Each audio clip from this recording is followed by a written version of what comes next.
For families to promote attendance in schools, if you have been keeping up with the news, there are some issues with chronic absenteeism, which is missing so many days that it might impact your child's ability to just keep up with what's going on in school. So we want to make sure that we get you some more information on why that is important. If you haven't seen Attendance Matters Session 1, you can always navigate to our YouTube page, which is DPS Face University. We have just the basics on why attendance matters, how to know when your child is too sick to come to school, and a lot of other essential details. And I know that these are just live stream videos, so please notice if you are listening with us, the chat feature where you can type in and let us know what's going on.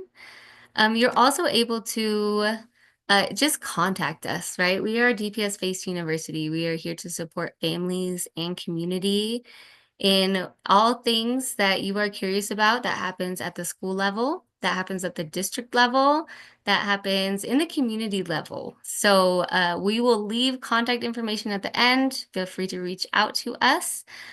But today we have Jasmine here, Mark Fukai here, your typical DPS-based university facilitators.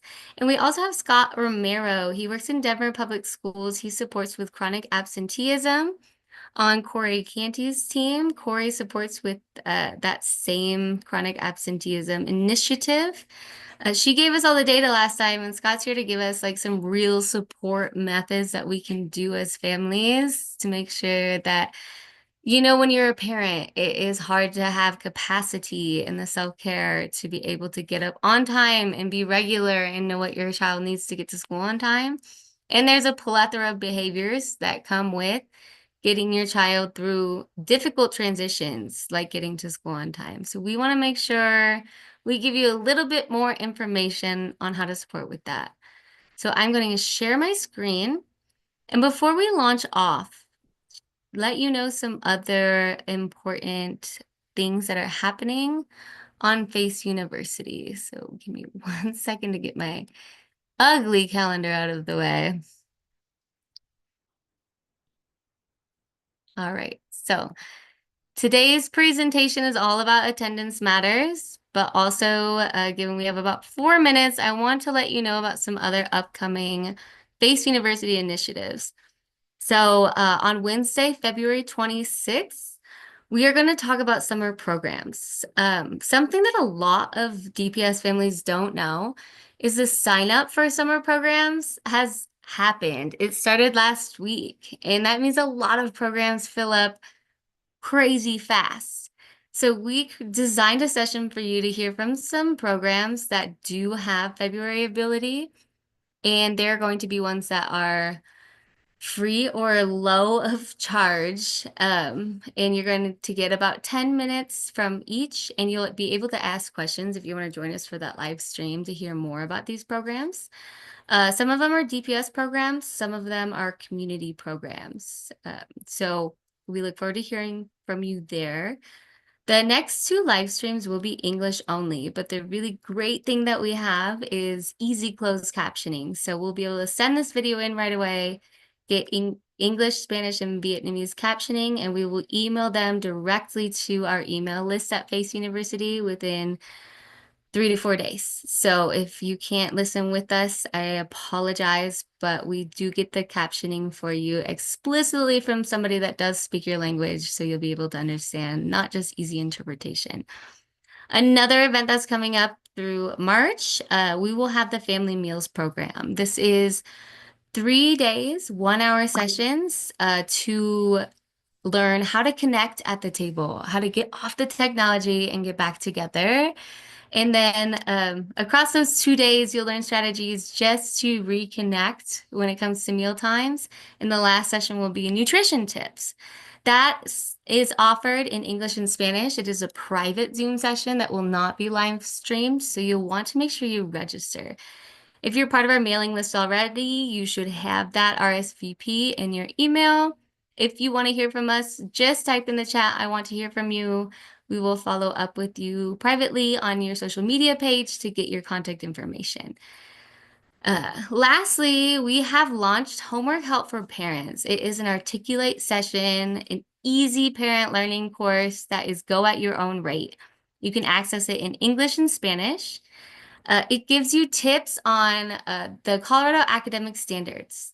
And not only that, but how to partner with your school if your child is struggling, how to check grades using DPS systems, and how to design a location in your home where your child can study easily and to support them in those homework studies.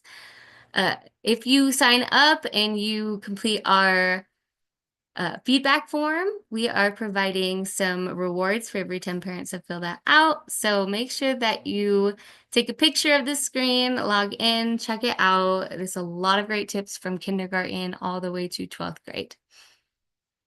So from here, it's about 3 o'clock. I'm going to scroll back to the top and we're going to get launched on all things that are attendance. So again, do not hesitate to drop a comment in the chat, whether you're on Facebook or you're on YouTube. But from here, I will let our speaker, Scott Romero, take it away. He collaborated with Courtney Summer on this project. So it is a combination of DPS mental health department supports and exceptional student services supports directly from Denver Public School District.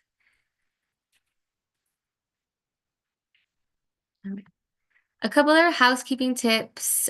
Face university norms. We always lean into discomfort. Make sure you have compassion for yourselves and others. Respect the lived experience and culture of others in the chat and withhold any personally identifiable information. If you want direct follow-up, just leaving a comment is enough. We can find your page and be able to reach you privately from there. All right. So thank you, Scott. This is all you. Good afternoon, everyone. My name is Scott Romero, and I work with the Mental Health Department under Exceptional Student Services for Denver Public Schools. My role is a attendance and truancy support specialist, and I'm happy to be with you. So just some things we want to make clear today are goals around empowering parents, how you can be proactive in supporting your student or students with the attendance picture, how important social and emotional development is for our students. I'll emphasize a little bit about the importance of time in terms of attending school.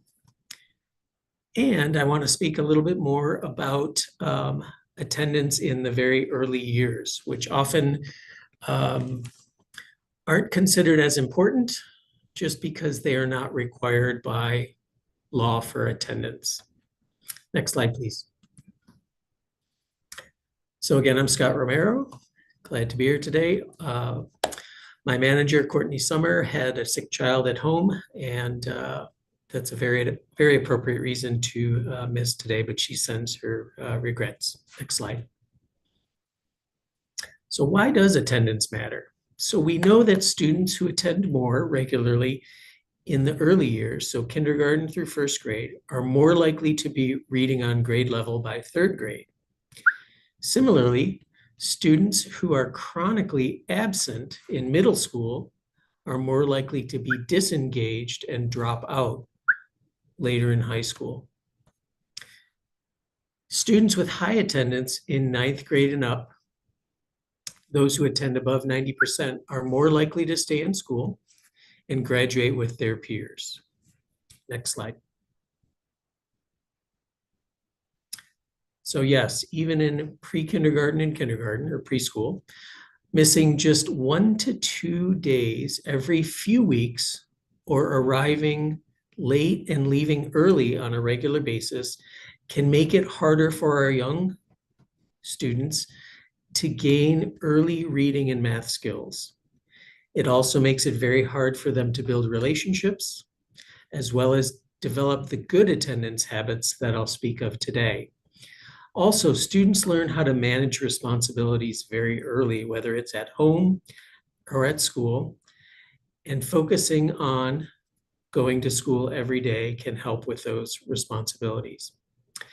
Absences and tardies affect the whole classroom. in a way that where a teacher has to start over, slow down learning, or really help the people just walking into class get caught up. And it's very distracting for our students that are already in class as well as teachers. So even arriving a few minutes late in the morning to school can have a cascading effect on the whole classroom. And so by attending school regularly, it helps our children feel better about school and about themselves. Next slide. So I want to talk about stressing the importance of daily attendance. So it's a family responsibility. And as I've stated, habits start as an early age where we want the consistency and on-time attendance to create a lasting habit. We'd like you to let your children know that you think attending school daily is very important. We want you to show them that you're interested in their school activities and subjects and tell them you want to do well. You want them to do well in school. Excuse me. Next slide, please. Establishing a daily routine is as important for adults as it is for our students. We want to plan ahead, set out the outfit for the day, for the following day ahead of time, along with their shoes and anything else they may need for school.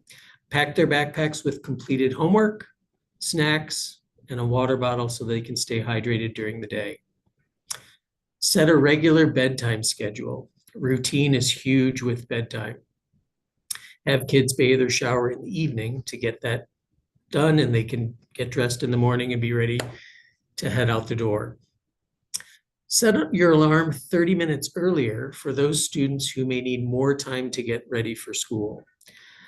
There's nothing more frustrating than a morning that is anything but calm. So all of this planning helps create a calm morning routine, and your children will benefit from it. Next slide. Additionally, part of a daily routine should encourage daily movement, healthy eating, and exercise. Talk to your teachers if you notice a sudden change in your child or children's behaviors. These could be tied to school. Check your children's backpack weekly. Important letters and communications can become lost in a full backpack, and organizing its contents weekly, if not more often, can improve your chances of getting these documents at home in one piece. Next slide. Being on time matters. So this goes back to a little bit of what I said about missing for tardiness, but it goes beyond that. So in a school year, if your child is late every day or most days by even 5 minutes, that can translate into 2.5 days of school a year and 15 lesson plans. And as we go up in terms of missing more time each day or being late each day, it can result in up to 15 days of school if you're missing 30 minutes a day, and that's 88 lessons. And that's time where your children aren't receiving educational content from teachers and interacting with both adults and students in the classroom. So these data show that even missing a little bit of time can ultimately lead to a lot of lessons being missed and a lot of growth being missed in terms of just being a little bit late every day. So please make sure to maintain strong school attendance and to stay on track academically. Absences equal lost opportunity at learning. Next slide. So this is going to be a little quiz on when you should stay home or when you should send your child to school. If your child has a fever of 100.4 or higher, should they stay home or should you send them to school? They should stay home. If your child has vomited 2 or more times in the last 24 hours, they should stay home. Correct, stay home. If your child has a mild cold, including a runny nose or slight cough, should they stay home or should you send them to school? You should send them to school. The big marker there and you can verify this with your school nurse or your medical professional, is that if your child is running a fever, that means they are still in the contagious phase of their illness. And if they are not running a fever, then it should less or will be less likely to be contagious. So if your child has a stomach ache, should you send them to school or keep them home? You should send them to school. If your child has eye swelling, eye pain, trouble seeing, or an eye injury, you should keep them home and maybe see a medical professional. If your child has head lice, should you keep them home or send them to school? You should send them to school. Definitely speak with the nurse on that, and there are definitely remedies that can help with lice, as well as bed bugs. And our nurses are wonderful people trained at helping you overcome those challenges. Lastly, if there's no fever overnight and the child has not taken fever-reducing medication in the past 24 hours, should you send them to school or keep them home? You should send them to school. So just a quick quiz there on some good topics that we get asked daily. And next slide, please. So there are ways to encourage strong school engagement. And it's by speaking with your student or students. Find out if they feel engaged by their classes. Obviously, many kids don't love math and they don't love science, but they like other things like art, history, etc. Unfortunately, there aren't options to only take certain classes, especially early on, but communicate with your teachers regularly. We want to keep students' interest level as high as possible, knowing that subject is going to be a favorite, or at least where our students show interest in that class. Work with your school team if your child is missing class because of behavioral issues or disciplinary policies. We need your partnership to work on solutions that will work for you and your child. Stay on top of your children's academic progress, as Jasmine alluded to through the portal. Seek help from teachers and tutors if necessary or needed. Stay informed of your child's social contacts. Peer pressure can lead to skipping school, skipping class, leaving the building, or just hanging around in the building and not going to class. Students can feel isolated if they don't have friends, so it's good to stay on top of who your student or students are hanging out with. If your child does not want to go to school, there's usually an underlying reason. Find out why, if you can, and work with your school and child to address the concerns. We have professionals at schools, from the front office to our mental health staff, our counselors, our principal and school leaders will always have an ear for any concerns you have. So please access them as needed. Next slide. Stay engaged as a parent. Attend parent-teacher conferences. Volunteer in the classroom. Volunteer on field trips. Make education a family priority. Let school know in advance if your child's going to miss school, if you know it in advance.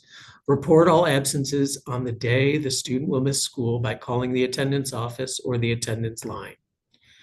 Please provide doctor's notes to the attendance clerk at school or the front office when medical verification is available for your student's absence.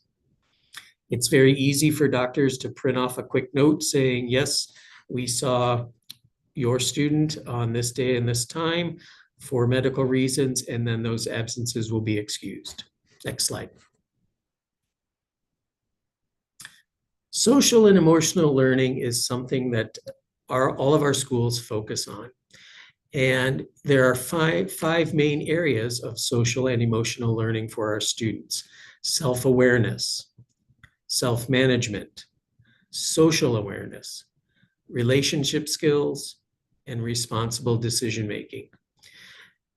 You, as your students' caregivers and parents, are your children's first teachers. and you're the essential factor in cultivating social and emotional competency through your child's life. As I stated, all students integrate some form of social emotional learning within the school day.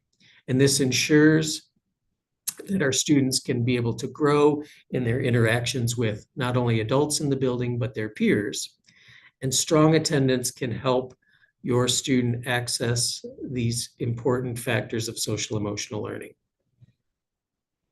Next slide, please.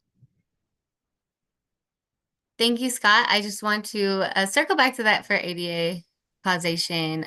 He did such a great job covering social emotional learning competencies, which are those 5 areas: self-awareness, self-management, responsible decision-making, relational skills, and social awareness. But just so everybody knows, within the school structure, SEL instruction is expected to happen every day for at least 20 minutes for our students. And this goes into the classroom climate. There's also UIPs, things that happen that engage a school-wide culture, practices, and policies to make sure it's a welcoming environment, not just for students, but for parents.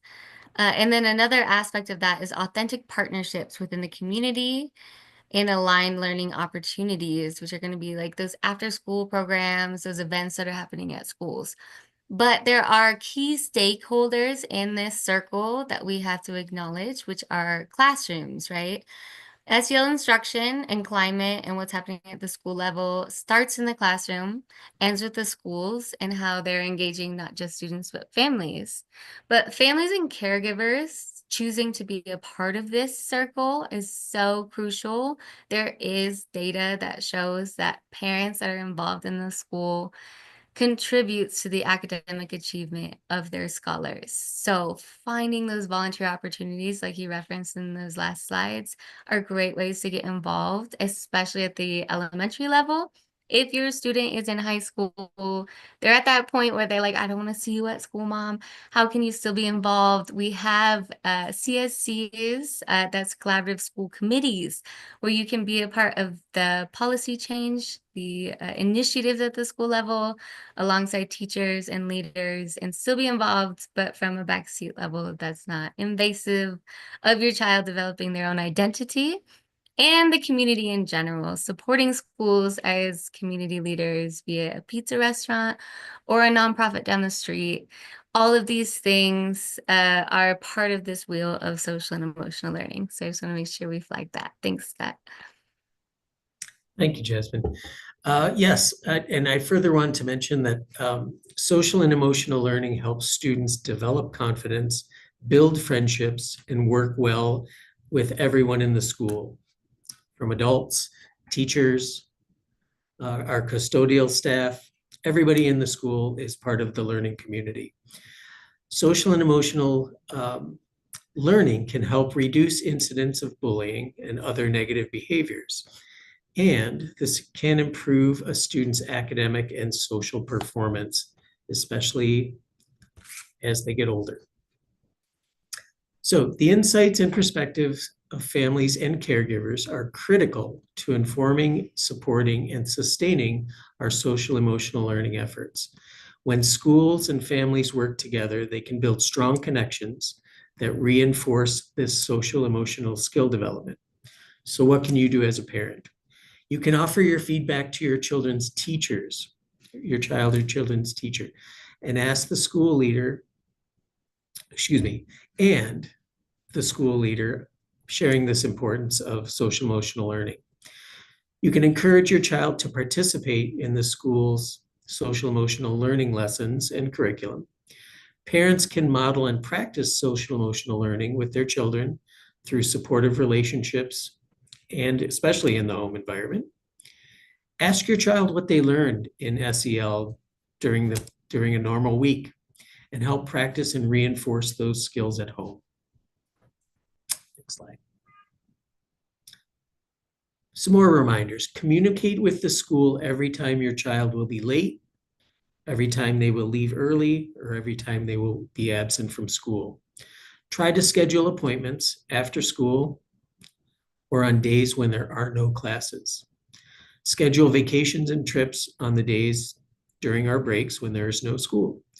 Develop a backup plan to get your child to school if something comes up. As a parent, I know things come up from flat tires to sleeping too late. All those kind of things happen every day for our families and our students. But if you have a good backup plan in place, you'll be more likely to have that plan succeed and your child will be attending that school day, which is our goal. Next slide. Make sure your child has healthy habits, as I alluded to earlier. Going to bed on time, getting enough sleep, and waking up on time are key measures. Setting healthy boundaries around our phones, video games, and screen time are critical to getting a bedtime schedule in place. Laying out clothes and backpacks the night before, as I mentioned earlier. Keep your child as healthy as possible and make sure your child has the required vaccinations. If your child seems anxious about school, is nervous, doesn't want to go to school because of a pit in their stomach or a feeling of uneasiness within their stomach, talk to your teachers, your children's teachers, the school counselor. Anyone in the front office can help you get directed to the right people at school. But if we don't know about it and your school and the teams in your school don't know about your child or children feeling anxious, then there's no way we can partner together to help resolve that anxious feeling.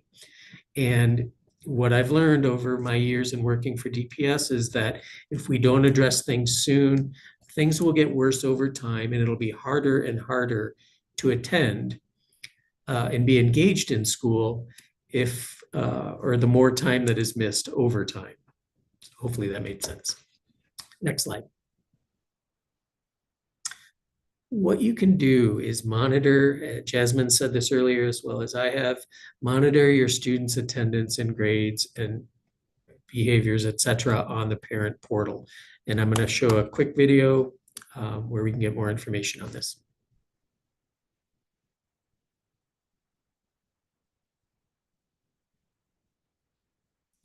And no sound.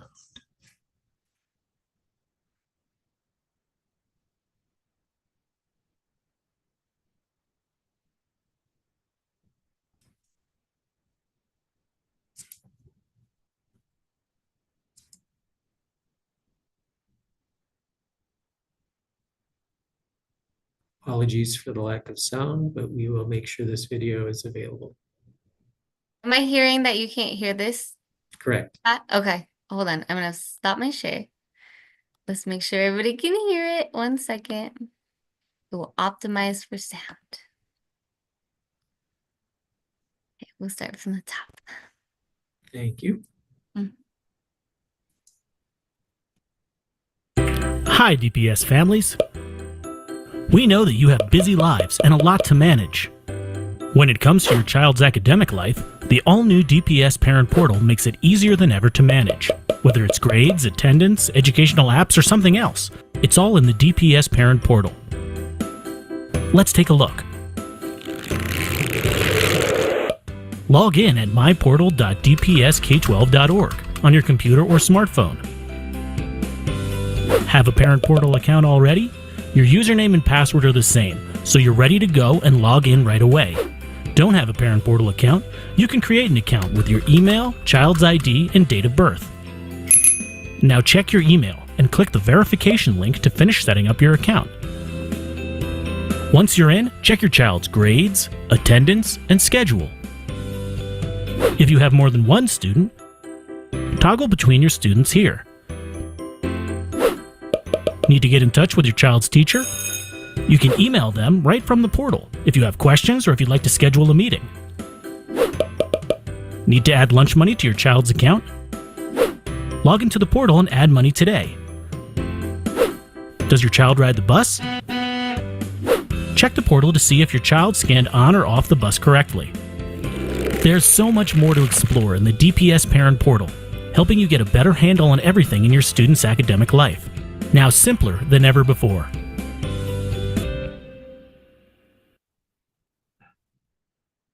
Hi, DPS families.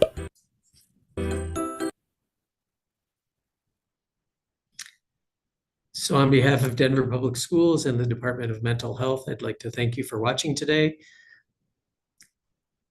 Make it a great day. Thank you. Thank you so much, Scott. You did such amazing work letting us know some new information. I have let everybody know what's going on at Face University, but just remember, if you need more information on summer programs, we'll be doing another live stream. You can comment with us, follow along with us. And then in March, first week of March, will be our Family Meals program. That is a private program that will not be live streamed, so you'll need to register. You can register by finding these slides on our Face University website. If you follow us on our email chain, it will be there. We post it in the DPS weeklies, or just comment and say, I'm interested, and we will reach out to you directly. Homework Help for Parents is a great online, easy learning course. All the information is here. If you type this into your internet via phone, via computer, you'll be able to access it, or reach out to me, leave a comment. We're happy to support. If you have any questions around attendance, we have Courtney Summer, Scott Romero, who are attendance experts that can answer those questions, and any and all things Face University, virtual parent and family and community learning hub. That will be me, Jasmine Rigby. But from here, let me ask Mark, do we have any questions on Facebook that we need to attend to? Not at this time. Okay. And we don't have any on YouTube, but I do have some general questions that have come up in other parenting sessions that I'd like to bring towards Scott, if you have a response. One of them is, today we started our Common Kind Family program, which is our social emotional learning program. So I'm going to stop my share for this. I want to let you know, a parent brought up a struggle with bringing her kid to school. I don't know if it was a transition or just starting school as like a early learner, but the example that she gave was interesting. He's super talkative at home and excited, and then just had no voice for the first few months of school, completely silent. And the transition of getting him there was really difficult. So when it comes to chronic absenteeism or like not bringing your child to school, like how do you suggest somebody partners with a school to handle something like that? So that's a great question, Jasmine. And I do hear variations of the same question over time. And what I would first do is direct parent to speak with the school so that they can speak to not only the mental health team, but also others in the school that can help support not only your student, but from a family lens. Oftentimes we look toward therapeutic approaches to address certain issues when appropriate. And oftentimes those things can be solved through working with the school's mental health team and partners, as well as sometimes through external supports through our community-based mental health partners that can help address things like anxiety, separation anxiety, school-based anxiety. That all happens to many of our students at all ages, depending on the day. So I would work with your school initially to help identify maybe the root cause, and then the school professionals and others can chime in for the best next steps after that. Yeah, so it sounds like primarily, whether it's a personal issue or a professional issue, talking to your school first is the suggestion. Okay. I think another really significant issue that comes up for some parents is bullying. Let's say, I know I hear a lot of situations where parents have tried to connect with the school and that hasn't been enough. And now they feel safer keeping kids home. How have you guys dealt with that in the past? So that's another great question that I hear often. And I guess if you're keeping your child home because you haven't connected with the school yet, I would still keep trying to connect with and start with the principal of the school. That principal can share your concerns of either being a victim of bullying, or even in some cases being a perpetrator or being the bullier. But we have professionals at school that focus on restorative approaches that can lead to resolution. So we know that bullying is common these days, and if it goes unaddressed, it can really be problematic. All schools are equipped with restorative practices or restorative approach staff members that can help essentially iron out or work through the conflict so that the bullying stops, and both sides of that equation of bullying can then move forward with their normal school day. So sometimes things that can happen as a result, their classrooms can be changed. If indeed there are multiple, grade classrooms in the school, but the professionals at school will be able to handle that and make sure not only are both kids set up for success, but families are as well. And they know that through these restorative approaches that everybody is on the same page and everybody feels like the resolution that has come about has left them in a good place, and daily attendance can then move forward. Absolutely. Yeah. Only thing I would add on to that too is like with bullying in particular in like big situations, it can feel yucky as a parent to reach out over and over and over. And yet that is your right to be the advocate for your child. Reach out as many times as it takes. And if that's not enough, that's why we have people at the district level like myself and Mark and Scott. We have a bullying intervention team. We have a DPS hotline. So if you need support, this is a great time to comment in the chat and let us know. Another question I came up with, just considering we had this session at the beginning of the year and now we're halfway through the year.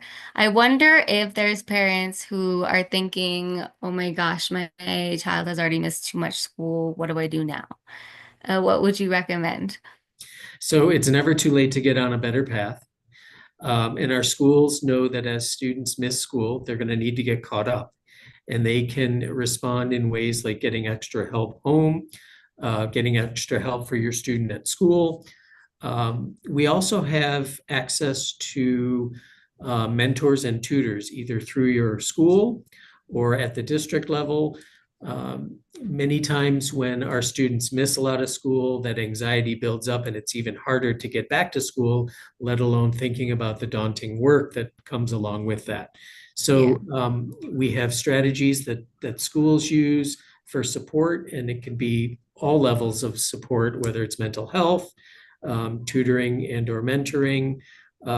We also work with great community partners like Girls Inc. that focus on young girl issues in school and home and growing up and all those good things.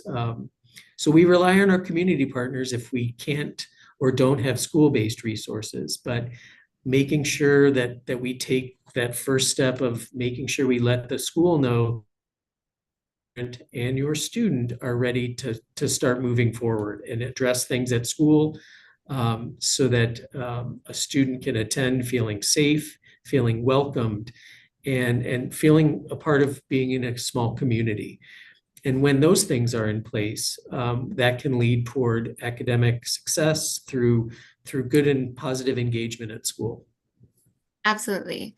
So I'm curious, like with that, like a parent that's nervous, that's missed too much, is it an immediate punishment for missing too much? Or if they're willing to do like the steps that you explained, like that, is that enough?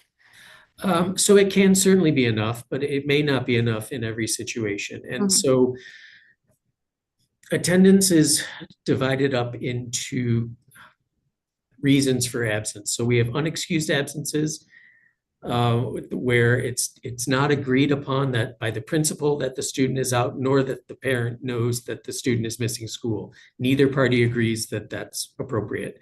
And that's what we call an unexcused absence.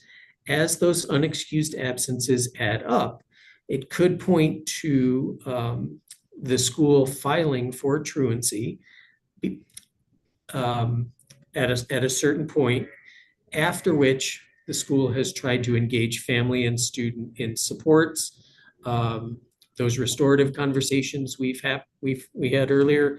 But the school goes through a list of activities and trying to make things better through parent involvement as well as student involvement.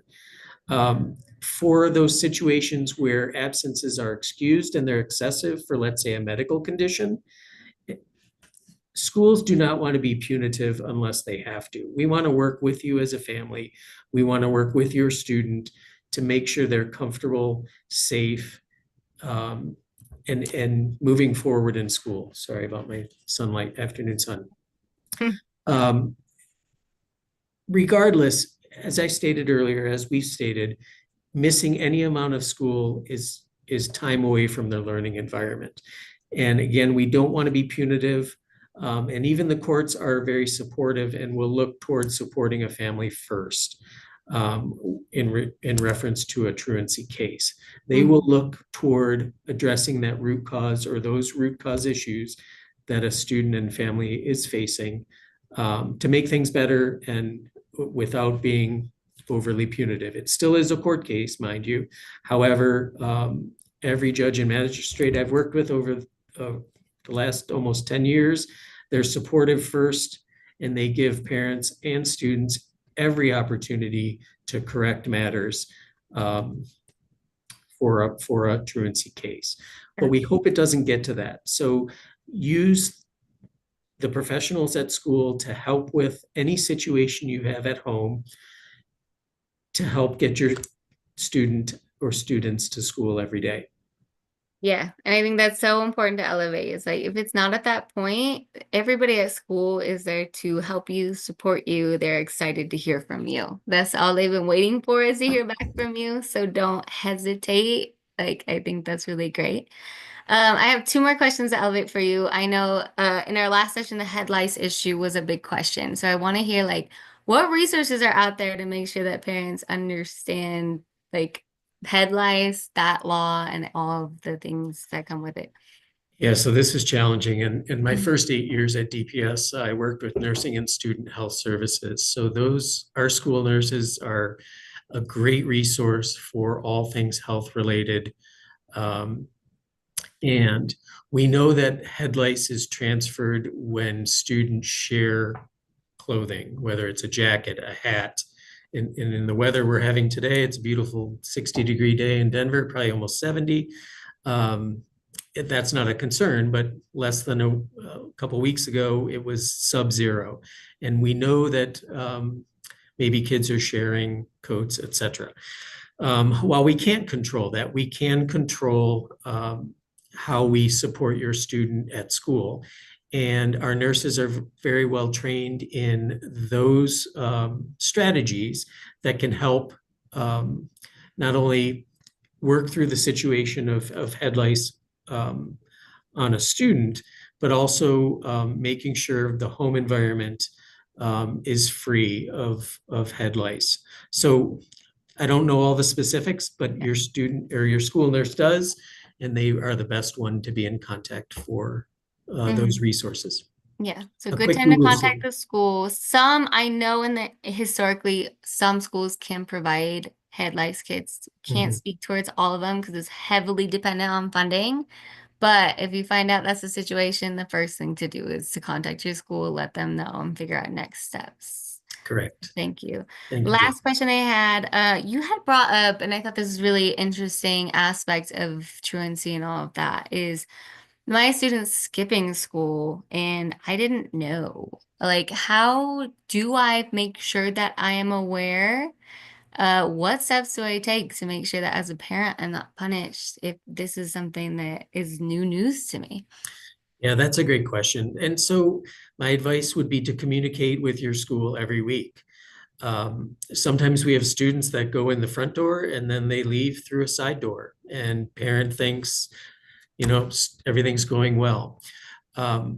Oftentimes our parents have a disconnect with what's going on at school because they're not in good contact with the school.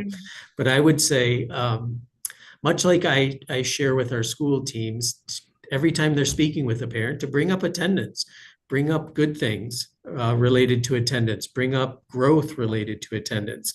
Nobody's going to have perfect attendance, and we don't expect that at Denver Public Schools. We want our kids there as much as possible, but we know life happens between, everyday life happens, and sometimes for the right reasons kids are missing school, but for a lot of times kids are missing school because they're either not engaged or they're not interested. And without a good partnership with your school, things can just go south or go bad really quickly. And with good relationships, on the other hand, you can be informed through your students' teachers, how your student is doing in school on a specific day, how they handled an assembly they had. All the specifics of school can be shared if parents ask of that of their school. Without that, school will reach out as absences mount, and we always want to try to make sure parents understand that every time a student is away from school, they're missing learning opportunities, not only for the academics, but for those social emotional pieces that we spoke about earlier. Absolutely. Perfect. Well, thank you, Scott. That was such great information. And I You're just want to voice again, anybody watching this after the case, leave those comments in the chat. We will follow up with you. We are here to support you. I know Scott spoke so much about having that healthy relationship with your school.